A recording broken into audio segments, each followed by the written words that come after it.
है ना? All right, guys. So, guys, very good news. Two of our students, Zaina from Bangalore and Vartika is from Calcutta only. ये लोग दोनों Christ university Bangalore में select हो गए हैं। आज का इस वीडियो का पर्पस मेरा बकबक करने का पर्पस बिल्कुल नहीं है। द पर्पस इज कि वर्तिका और जाइना अपना एक्सपीरियंस बताएंगे उन स्टूडेंट्स के लिए जो करंट आउटगोइंग बैच क्लास 12 के हैं। बिकॉज अभी भी जून में आप लोगों को मैं बता दूं सेंट्रल यूनिवर्सिटी के एडमिशंस के लिए एंट्रेंस टेस्ट होना बाकी है।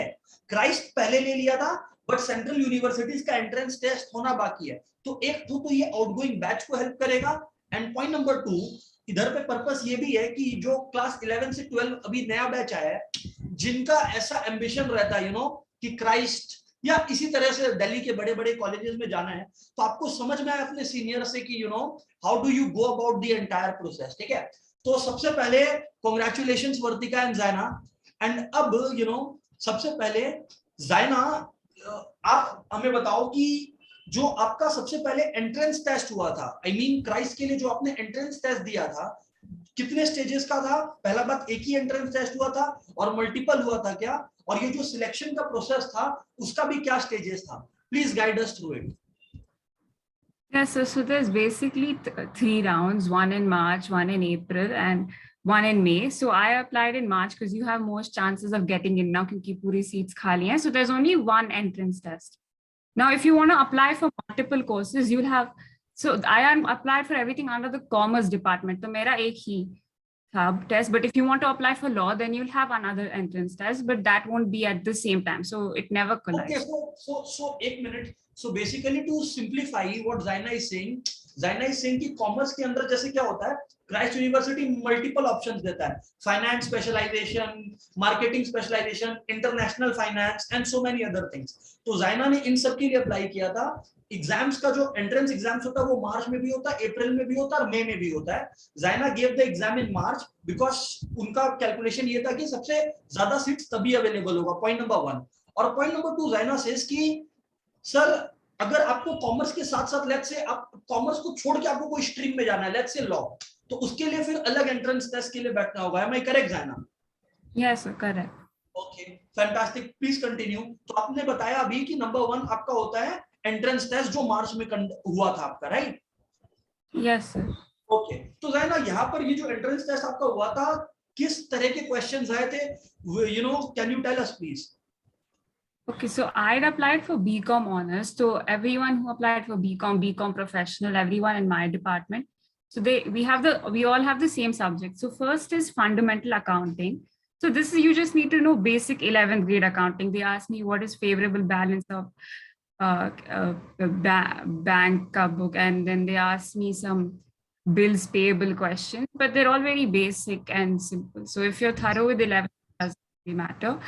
And then English was really simple too. I thought very lucky because I didn't prep for English and everyone said English would be hard, but it's just basic grammar and they'll be like, it'll just be a sentence where you have to fix the grammar or you have to find a replacement for the word. So that was simple as well. For maths, there was a lot of statistics. So quartiles, percentiles, median, and all that, that's really important. I think more than half of the maths part was that for me. And other than that, profit and loss is really important. They asked 3-4 profit and loss questions. And then the concept that we cover in our QLF, right? The ones that we cover in our QLF, right? Okay. Yes, sir, correct. Fantastic. So guys, Zaina के बाद से when she has told us about entrance test, एक बात clear है कि अगर आपका basic strong है ना, अगर आपका बेसिक स्ट्रॉन्ग है तो you are going to crack such examinations. अब आप एक exam if you note it down, आप लोगों ने सुना कि अकाउंट्स का शी टोल्ड कि 11 का बेसिक्स, तो 11 के अकाउंट्स का बेसिक्स क्या होता है? Fundamental principles of accounting, what is accounting, journal ledger, concepts and accounting principles and conventions, right? फिर इन्होंने बताया प्रॉफिट एंड लॉस के साथ I will like to add जाना like topics like ratio and proportion and so many other topics. 11-12 में एक student को है ना प्रॉब्लम क्या होता है ना, when you listen to profit and loss एक स्टूडेंट ओवर कॉन्फिडेंट हो जाता है। 11-12 में स्टूडेंट का प्रैक्टिस नहीं किया हुआ है profit and loss, ratio and proportion नहीं किया हुआ है, बट फिर भी एक स्टूडेंट ओवर कॉन्फिडेंट हो जाता है. Now I am not saying कि जिसका बेसिक्स अच्छा है they will not be able to do, but इसका मतलब ये भी नहीं है कि आप ये सोचो कि अगर प्रॉफिट एंड लॉस आ रहा है और रेशियो एंड प्रोपोर्शन जैसा टॉपिक्स आ रहा है तो हमको कुछ प्रिपेयर ही नहीं करना है. It's not that way, right? ठीक है, तो ये था जाइना का experience. Now let's move on to Vartika and then will come back to जाइना.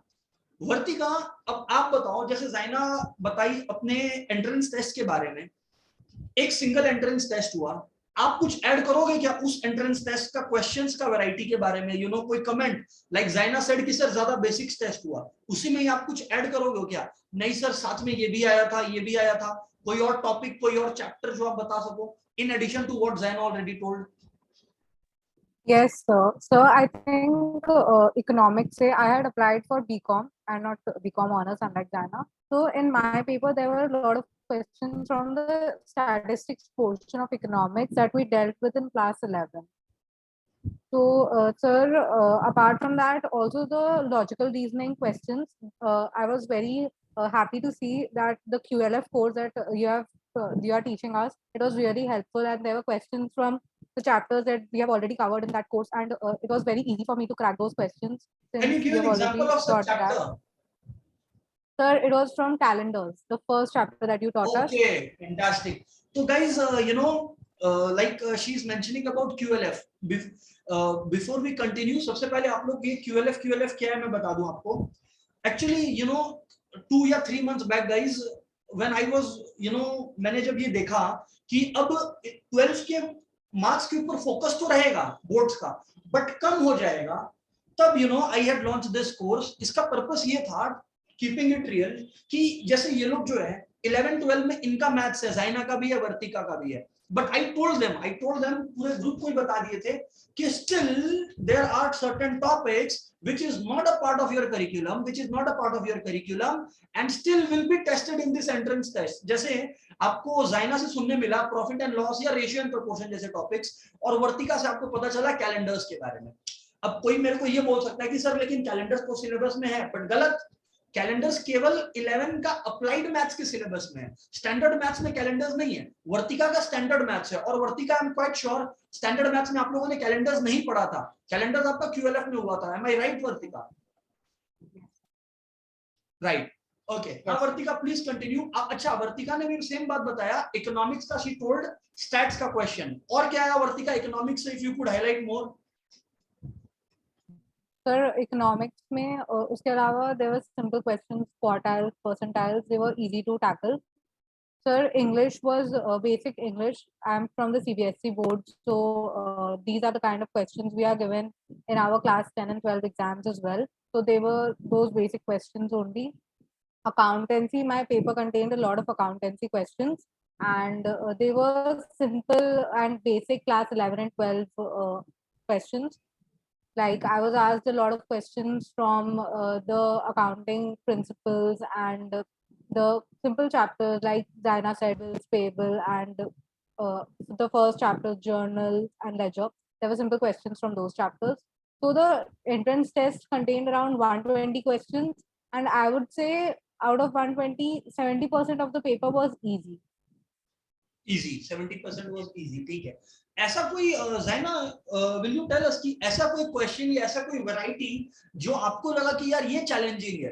लाइक वर्तिका बोली ना कि 70-75% वाज इजी, तो like Zaina, could you tell us कि what was tough? What is tough in the students sense?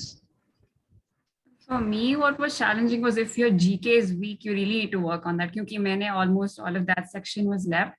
Plus, like you said, sir, profit and loss is something you'll think easy, but I couldn't tackle quite a few of the profit and loss questions because it's not as simple as you seem. So you need to practice those kinds of questions. So guys, एक चीज clear है कि अपने को basics पे stick करना है और अपने को उसी तरीके से उसको अग्रेसिवली परस्यू करना है, न कि ऐसा नहीं है कि 12th का टर्म 2 अभी आने वाला है तो we don't study that. Obviously we have got to study that, but basics अगर आपका वीक है ना, तो आपको 12th का हायर स्टैंडर्ड क्वेश्चंस आ जाए. जैसे फॉर एग्जांपल मैं एक एग्जांपल ले रहा हूं, जैसे वेक्टर्स एंड 3D है, 3D ज्योमेट्री है, ठीक है ना. वेक्टर्स एंड 3D ज्योमेट्री जो है वो अभी टर्म 2 में है, सेमेस्टर 2 बोल लो, टर्म 2 बोल लो, राइट. बट कभी जिंदगी में वेक्टर्स और 3D किसी भी कॉम्पिटिटिव एग्जाम्स के अंदर नहीं आएगा until and unless you are preparing for exams like IIT JEE. अगर आप कॉमर्स जैसे पेपर्स पे जाओगे तो they will focus accordingly on commerce के स्टाइल का एजुकेशन, राइट? ठीक है। अच्छा, नाउ वर्तिका, आप सेकंड स्टेज के बारे में बताओ। एक बार एंट्रेंस टेस्ट आपका क्लियर हो गया, उसके बाद कोई और स्टेज भी था क्या? मतलब किसी और तरीके से आप लोगों को एग्जामिन किया गया क्या? Sir, could you please repeat your question? हाँ, मैं पूछ रहा था कि जैसे एक बार आप लोगों ने वो एंट्रेंस टेस्ट लेवल को क्लियर किया, राइट? उसके बाद आप लोगों का कोई और भी लेवल था क्या जहां पे आप लोगों को एग्जामिन किया गया? I like Yes, sir. Interview There wise was और a something? level. Yes, sir. There was a mock interview, like a proper interview with 2 professors, and it was conducted on Cisco WebEx. वहाँ पे also we were asked a lot of questions. First, we were asked to introduce ourselves, and then uh, there were theoretical questions from accountancy. They were also again basic questions. They were just testing our concepts. We won't find such questions ever in the question paper, I think, but they were basic concepts. Like one question, for example, was why do you record miscellaneous expenditure in the asset side of the balance sheet?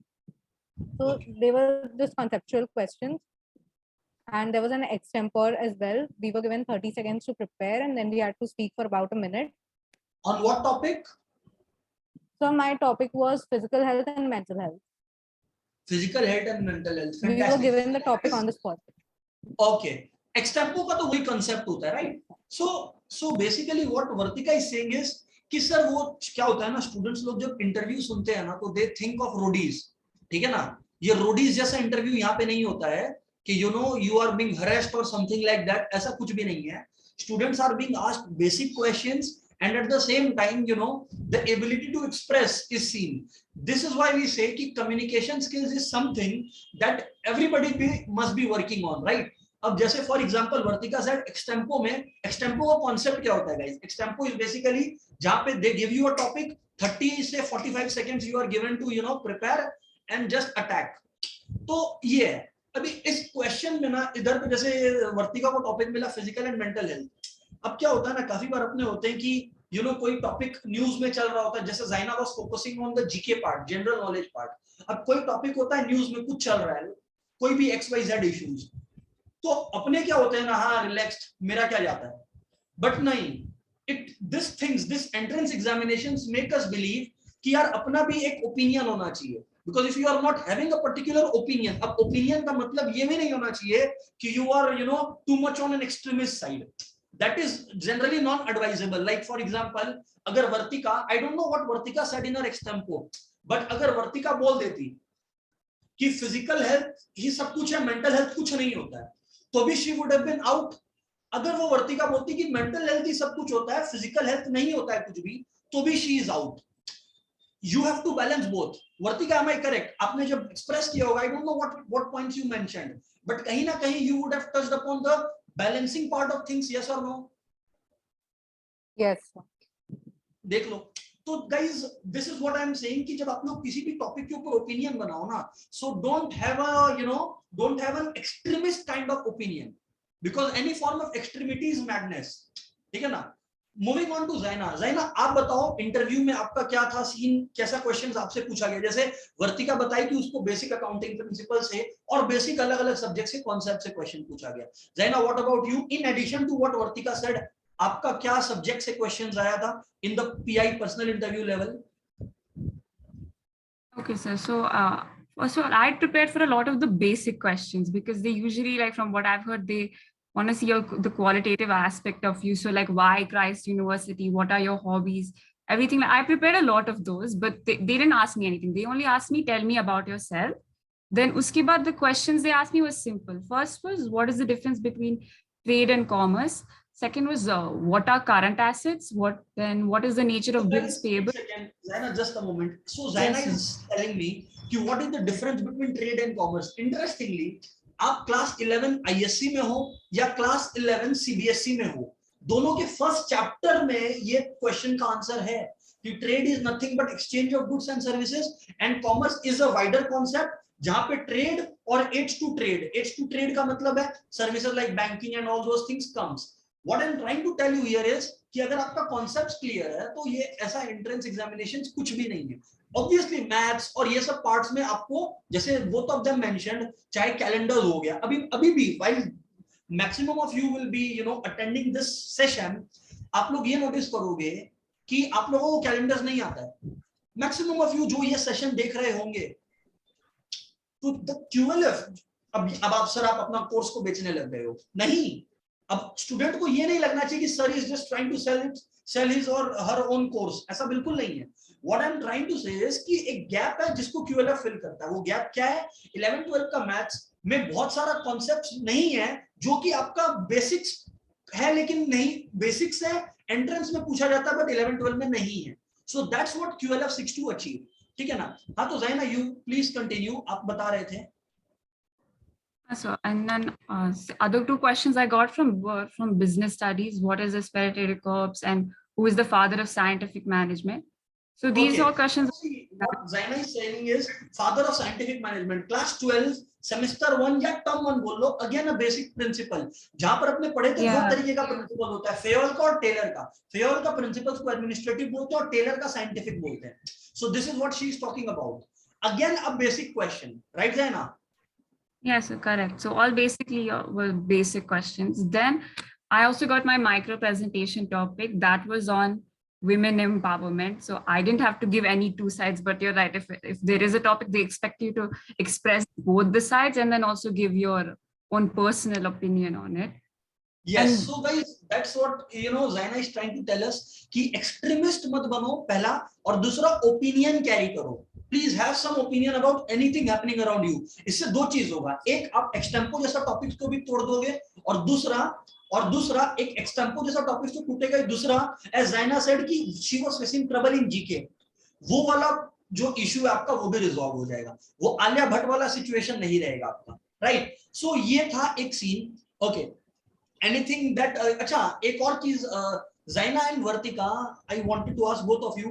First of all, let's ask Vartika, what next? अभी आप 12th term 2 के लिए prepare करोगे, right? Point number 1. Point number 2, जब आप ये pursue कर रहे होगे this course from Christ, that is BCom, उसके साथ साथ आपका कोई और कोर्स का भी प्लान है क्या? So right now I am thinking कि second year से I'll start my preparation for CAT, and then because I want to go ahead with MBA, so second year से the CAT preparations generally begin, and then I'll give my 100% into it, and hopefully I'll get into a good college.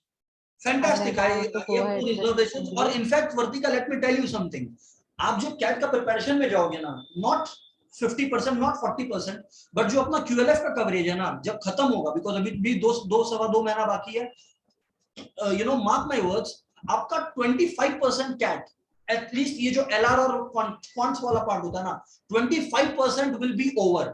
Now that is also an added advantage यार, कि वो 25% आपको आता है already, तो आपको तो बाकी 75 पे काम करना है ना? वर्तिका, तो आप बेसिकली बता रहे थे कि you will go ahead with MBA and you will start for CAT from second year onwards. Zaina, what about you? So I'm planning to do BCom honors right now, and I'm still debating if I should do CA alongside or after I complete. I want to see how college goes first, so, because that only ends at 5 p.m. Fantastic. And I want to so continue, please continue. Yes, so I'll see how that works out. If I feel like I can manage CA and give both my 100%, then I'll pursue CA right now. If not, after BCom honors is done, I'll be doing a CA. I will have a suggestion here. What my suggestion would be, कि देखो, CA is something that is to be done by somebody who can be consistent. If you are too intelligent, to hell with it. It doesn't matter. You're right. Anybody who is very intelligent claiming कि CA तो मेरा हो ही जाता, it's easy. Sorry, it's not that way. Number 1, Zaina, my suggestion would be, like when I was doing it from Xavier's, मेरा consideration Zaina एक था, and that was what was the timing of my college. Because if you're talking about the BCom curriculum, it is nothing. Number 1, it is nothing BCom curriculum. The question is, आपका timing क्या है? Let's say you are having a day time, because I am not aware honestly कि Christ का क्या timing है आपके batch का, but अगर आपका मॉर्निंग टाइम है या आपका इवनिंग का टाइम है, then you can easily go ahead with CA because it's all about consistency. Because मैं आपको एक एग्जांपल देता हूँ, जब हम लोग फर्स्ट से सेकंड ईयर में शिफ्ट किए थे ना, it is semester wise, the things that I prepared for IPCC CA foundation के लिए तो आप लोग ऑलरेडी प्रिपेयर्ड हो जाओगे, लॉ और एक दो सब्जेक्ट्स पे मेहनत करना है, सीए फाउंडेशन तो आप ऐसे ही क्रैक कर लोगे, but IPCC which is one of the very tough, you know, when we prepared for it, Zaina let me tell you, हमारा थर्ड ईयर तक का प्रिपरेशन ओवर हो गया, मतलब थर्ड ईयर बीकॉम तक I did not have to study except for 1 or 2 papers or 1 or 2 topics in each and every subject. Like that's the level CA prepares you for. और फिर CA inter clear करने के बाद है ना, there is 3 years waiting for you. उस समय आप अपना आर्टिकलशिप परस्यू करो and so on and so forth. That is still manageable, you know, कि आप आर्टिकलशिप फर्म में बात करके रखियो about your timings and flexibility that they can provide. But yes, ज़ैना आपको खाली क्या फैक्टर कंसीडर करना चाहिए, what is the timing of your college, because if you are worried about कि पढ़ने का बीकॉम में बहुत ज्यादा होगा तो आई एम सॉरी नहीं हो, if you are doing CA तब कुछ नहीं लगेगा. Obviously there is a section of, you know, students who are struggling to clear BCom and I am nothing against them, but considering कि I have been guiding you since past 1 or 2 years, I am quite sure कि आप जो है वो संभाल लोगे, ठीक है ना. सो फैंटास्टिक वर्तिका एंड ज़ैना, thank you very much for sharing your experience. कुछ भी और आएगा तो you know we will be available to help you out, and good luck for your term 2 as well as further exams. Bye bye.